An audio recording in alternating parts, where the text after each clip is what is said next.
Don't worry about it, Kev. Okay.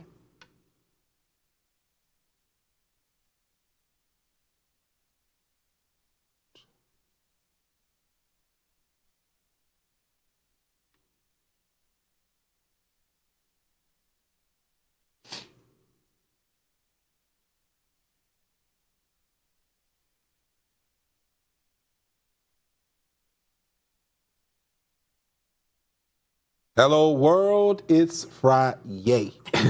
And welcome back to this episode of Americana. I'm Willie Montague. And I'm Shakia Hinton. Today, we're going to focus on what actually matters, where policy meets real life and leadership is measured by impact, not performance. No spin, no scripts, no distractions.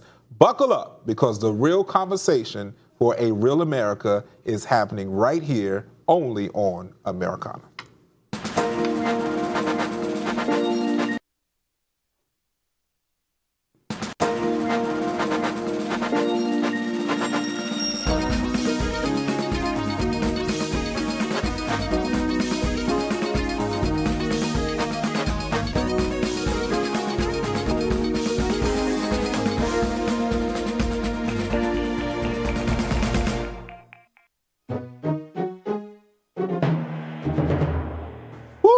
Today on Americana, we're asking hard questions about power and accountability. When decisions are made without the people's consent, when law enforcement and immunity don't apply equally, and when campaign season never ends, and what all of it means for the true state of democracy in America.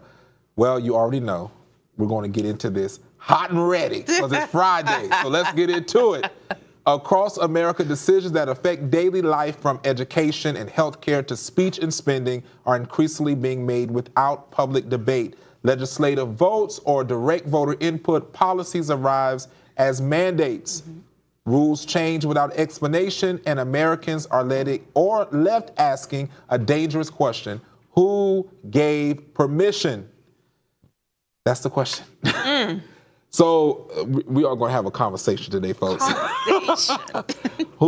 This is interesting because for me, you already know I'm a Republican, but for me, Not MAGA. Not MAGA. Yes, Frederick Douglass to be exact, Republican. But I do feel like we are being left out of the equation when it comes to the decisions that are being made for America, whether it is for our local municipality up to the federal government. We're being left out of who can decide whether you want to throw us in war, pull us out of war, redistrict us or not. Is like, does our tax dollars not help to make decisions or what? So, I think that's a good framework. I'm very proud of you. I'm trying, y'all. You're trying. You're doing really well. But no, that's a good framework. I think the first piece of being included in the conversation starts with your vote. Right? So, you know, in order to even have a say in who's going to be making laws and representing you in Tallahassee, or not even just in Tallahassee, but in the state, local municipalities, or even in Congress, it starts with your vote. But after your vote, I would have to agree with you. There's been a lot of things that's been happening in Congress that the people who we sent to Washington, D.C. are not all at the table. I think that is going to lead us down a damning road, and I am quite nervous to see what that looks like within like the next 2 to 3 years. And it is. I know when I ran for Congress back the original time, the first time, I remember saying that I think there should be like a website that was developed from each member of Congress from their districts, where it is not only a bill tracker, but it allows for feedback from those, and there's a way to check it. Like you can't just add your comment if you don't like verify that you are actually a constituent of the district. But then you come in, you're able to say, I don't want this. This is the reason why. Because now we're in the age of technology, and calling those people, sometimes they're like, okay, yeah, thank you. Okay, yeah, thank you. And it's like, no, I need to physically see these things, because I think there's no accountability. And that's what it disheartens me, because I look at when people are saying, I don't want these things to happen, but then it's like, okay, well, once you vote me in, you know, I'm going to do what I want to do, regardless of if you have that opinion, the opposite or not, whatever. And we're not seeing the changes in our pockets. I know y'all probably thinking, Willie, you the... Hey, what you say now? we're not seeing the changes in our pocket, but we are seeing a vast shift in the way that people are presented with how things need to change. It's like, okay, I'm not getting any more money, but I still want you to believe that I can help you get that money. It may not come today. It may not come the duration that I'm in office. But one day, if you keep voting for me, by golly, you're going to get those 40 acres and a mule. You know what? Don't start your mess. You were doing really well. You're doing good. I tried. You almost there. No, but let's go back to the first part of your statement, right? Where you talked about accountability and this bill tracker. I think that's a dope idea. But I do think there are some representatives who already have a working and active bill tracker, but it's not widespread amongst all legislators or people who are actually in office. But I do think that's a great thing, a concept that everyone should adopt. And to be clear, for people who may not know that jargon, a bill tracker is what will allow someone to understand what policy is actually being presented so that it can actually be enforced, you know, in the municipality or at the state level or at the federal level. So that is what a bill tracker will do. But some organizations, depending on what they're advocating for, have an active, you know, bill tracker. If people are wanting to get civically engaged, they can travel to their state capital and get involved civically there. So there's opportunities. I just don't think people know about those opportunities. So there is some ignorance, not deliberate ignorance in some cases, but there is ignorance. So I think that would be really dope if And I'm going to hold my peace. Yes, you are. You're doing good. It's Friday. It's Friday. High-profile cases caught on camera involving law enforcement have led to their full immunity and lack of accountability. And the big question is this fair? Now, I'm going to go back to what we discussed on Monday about the young lady who was shot and killed. Renee Good is her name. Renee Good. Thank you. Say her name. Yeah. But however, mess. however, though, when I look back over the video, she did try to run over the ICE officer. Oh, you're done? Yes. She's like, period. You have more? Okay, so that's it. The car did touch him. Shakia. The car touched him. You're not gonna put words in my mouth. Let me finish. The car touched him. It was not her intention to run the man over. I am not a legal expert. Let's just say that now because y'all gonna try to eat me up in the comments, okay? I am not a legal expert, but watching the video, you and I have our driver's license. You know that when you turn a wheel a certain way, the wheel will go at the direction that you turn it. And I'm glad you said that. We have our driver's license because we're legal. So maybe she was illegal. She was an American. It was not able. Well, I mean, what was Really? I'm just saying. She was an American. See, this is the Fox News BS. This is the propaganda that the people are talking about. Fake news, folks. Here we go. But no, she was an American citizen who was actually and today, thank you, Holy Spirit. Today, the news released not the body cam footage, but the view of the officer who shot her, fatally shot her. They released the footage from his camera because if you saw the whole video, he was actually recording as well. So my question to you, my friend, is he will get full immunity because he's considered to be a federal agent, right? And across the board, we are seeing a lot of hypocrisy when it comes to police officers and the body cam footage and folks who are not a part of law enforcement who still have body cam footage and they are still convicted of a similar crime or the same crime. Do you think that's fair? So back again when I ran for office, if y'all catching my hints, when I ran for office, I had something called PUSH, Policing Under Strategic Harmony. Okay. This desired act that I wanted to present was one where the people of their areas was able to also do their own investigation and share their knowledge, and it wasn't from within the force, because when you have your own police force or your own internal investigation, oftentimes, it's biased, and it should be some kind of external and community-based. Sure. Now, what I would say is that I am not a person who is back the blue no matter who. Okay. I believe that there are good law enforcement officers, and I believe that there are pitiful ones. But with that being said, I'm going back to what I saw, and I believe that if there, at this particular individual, Renee Goods, thank you. She should have just stayed still and not have moved. But they told They her. put George Floyd and her up next to each other and said both would be here today if they complied.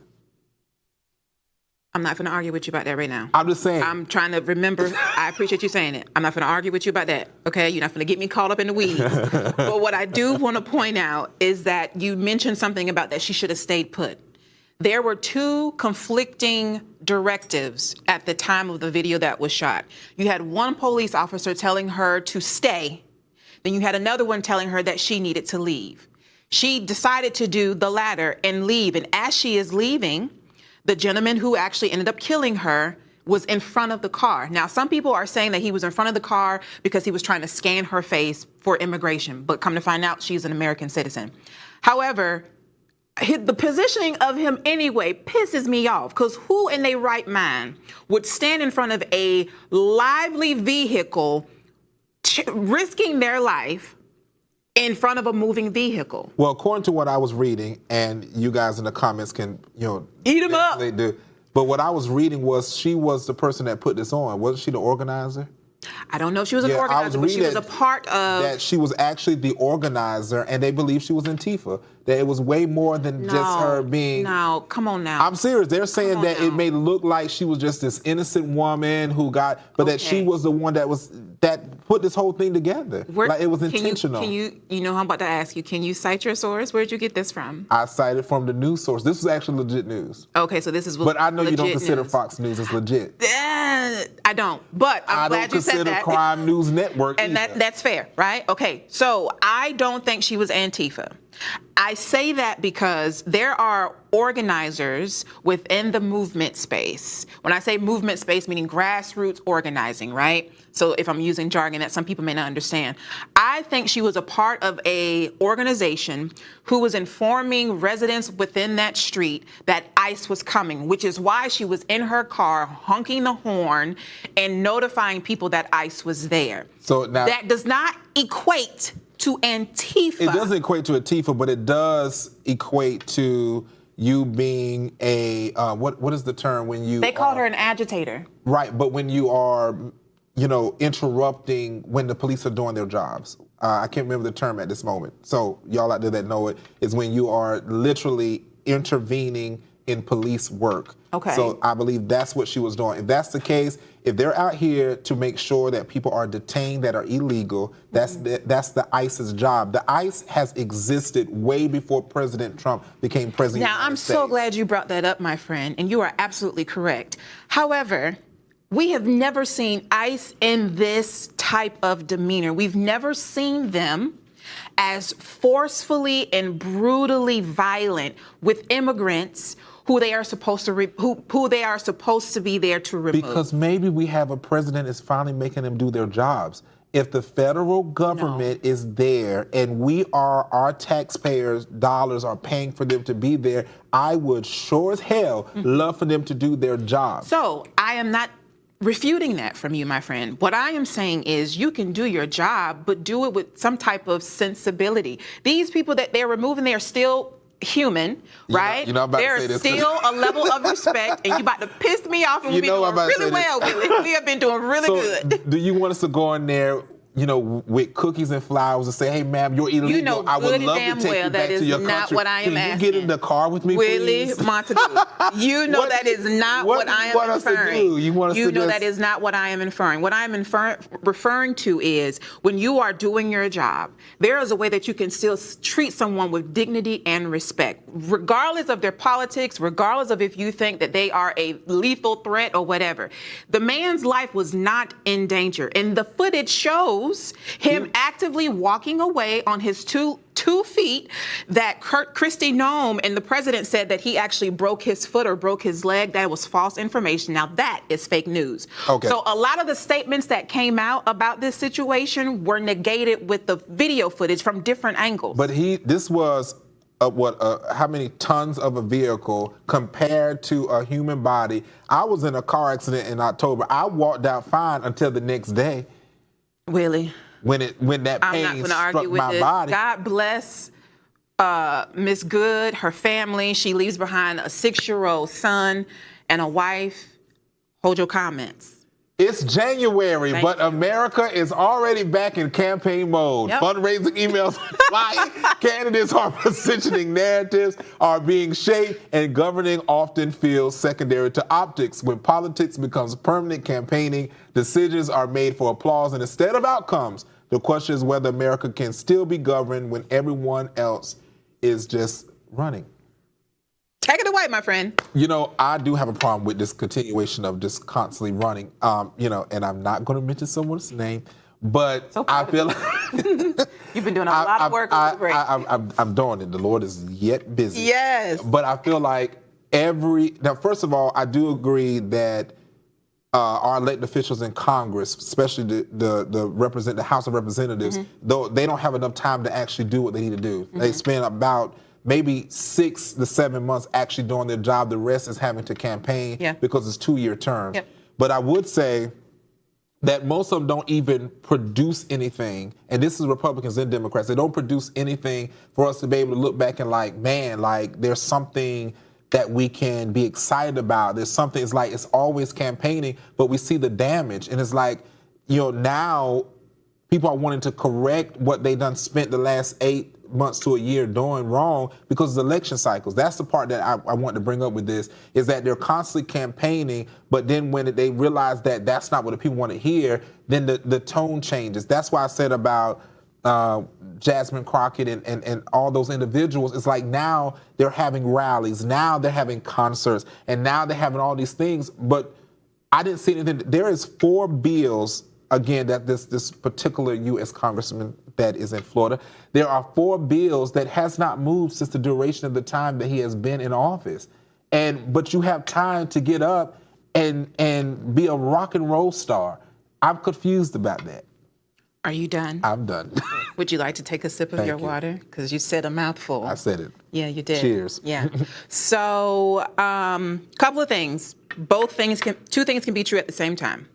I would agree with you that the tenure of the U.S. House of Representatives is too short to see actual progress. What I would challenge you on is this notion that we see damage versus progress. I think you can see both at the same time. I think on the national scale, they try and push legislation within those 2 years, right? You got to get all the votes. They have to go to the floor. You have to present your argument. You got to get both sides of the chamber to pass it. And then you got to get the president to sign off on it, right? That's not enough time. But what I do see is that locally, for their districts that they're representing, that there is progress. They're able to bring funding to the area. A few organizations or infrastructure is able to happen within their 2-year tenure. But on the part about legislation is where I would agree with you. It is not enough time for them to make progress in that area. But as far as infrastructure and bringing the resources back to their district, I would say that you can see immediate progress with that. You do? I do. Can you name a few people? I am not going to go there with you. You're not going to pull me into that. I just would like to know. Because the person that you are referring to is a good friend of mine. I respect the man. I respect the office. Now, you do what you do. But does he respect the office? You do what you do, and you have your beliefs about the person in office, and do something about it. Well, I am going to do something about it. Do something about it. Right. I will do something about it. So but we're going to move on. Okay. We're witnessing the state of democracy change across the world. Let's have a chat about it. I'm gonna throw it back to you because she said there's change out there, folks, and I want to see it. There's no more clouds in this place. The sun is sunshine. Angie Stone. You know about Angie. There's no. My clouds. Sunshine has come. Okay, God rest her soul.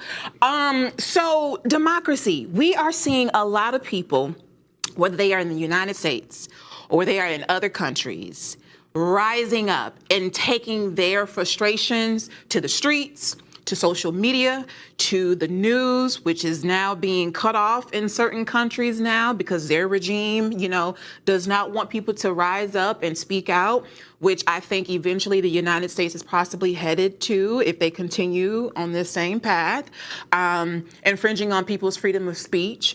And so my question is, if so many people share the same frustration and ideation about democracy and about the civil liberties that we seem to have in this country, but they are now being infringed upon, like, where is the line in that? The voting line. That is true. I think that enough people don't vote, but enough people can get on social media. And we have way more people on TikTok, Instagram, Facebook than we do have people that are actually going out and establishing some type of foundation in strategy. And I'll say this about both parties. We can sit there and complain about how bad this person is and that person is. But that's why I say either you get out there and you run for office yourself because you want to be that change for that area. Either you get out there and you show up to some of these local or federal or state,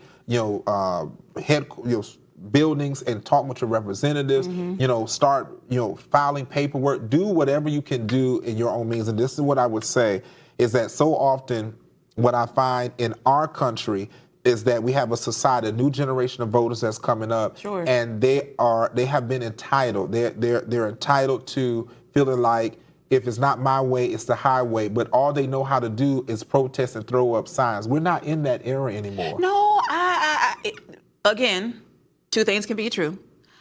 The generation that you're speaking of is our demographic, millennials, right? We are a crossbreed of seeing our grandparents who were a part of the civil rights movement, because that's not too far removed from us. That's just about 50 years ago, right? And then you have us who came up with technology, this new age digital strategy of protesting and still wanting to hold on to some of the ideologies that our grandparents used and to get the same result. And I think both can be good, but both needs a different strategy. Like, we can't just go rah, rah, rah and march in the streets. There also has to be that same type of push and drive to go to your legislator or to go sit into these meetings or learning how to file a complaint to do it the right way. Where we lack, not even just parties, Black people, we lack is that we want to make a lot of noise without understanding how to make progress. Where we come up short and where a lot of us need to really dig our heels in this year for this midterm election is the Republican Party has a strategy, and they've been out strategizing us for years. They have not been deflected by anything. They haven't been shied away from anything. They have stuck to their North Star. Black folks, we are just finding our North Star. And I know you don't like this, and you probably don't even see yourself as Black and brown, and I'm not going to go there with you today because it's Friday. We've been doing really well.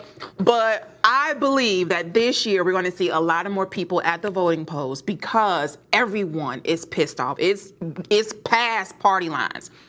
Independents, Green Party, as you call Mom Donnie, I'm not even going to go with you. Republicans, Democrats, everyone is going to show up this year. If this is the year, folks are going to show up this year. And I would say that, but how do we get a generation who is new voters like Gen Z, who spend their time listening to WAP and those type of just perverted life that they live? Well, you can have WAP and still vote. But most of them are not. They don't even know how to tie their shoes. They do. They don't. Most of the Gen Z that I have met, I mean, these upcoming, because you can register as early as 16, 17. Yes. But you got these 16-year-olds, 17-year-olds, 18-year-olds, they have no understanding of nothing around them. You know what? I would agree with you on that. And you want to know why? Because they took civics out of school. They tampered with the history books. They done took that out of schools. They're not teaching real Black history and history that really will inform our students about their civic duties. That is where it starts. But then what? So what's the parents' job then? They should also be doing that at home. They need to be doing something, because these children that I see today, I wouldn't trust them to watch my toenail. My God. Because they have no ability. They don't know how to do that, Willie? I'm sorry. They don't know how to wash their toenails or your toenails? Child, I wouldn't want to wash your dog toenails either. Not watch it. I wouldn't trust it to watch. Willie, you are too much. I'm sorry. I'm sorry, y'all. It's Friday. Too much. But it is Friday. Nonetheless, as I said, we have a lot to do, and this is the year to do it, and I believe it. But we got to get this generation up. So, with further ado, you guys. I am so proud of us today. We did really well. This is probably one of the most mature conversations we've had since being on Americana. Hold on. Well, y'all stay tight. We got a lot more. I'm Shakia Hinton. And I'm Willie Montague. And this is Real Talk, No Spin. We'll see y'all back here tomorrow. Same time, same place. This is Americana.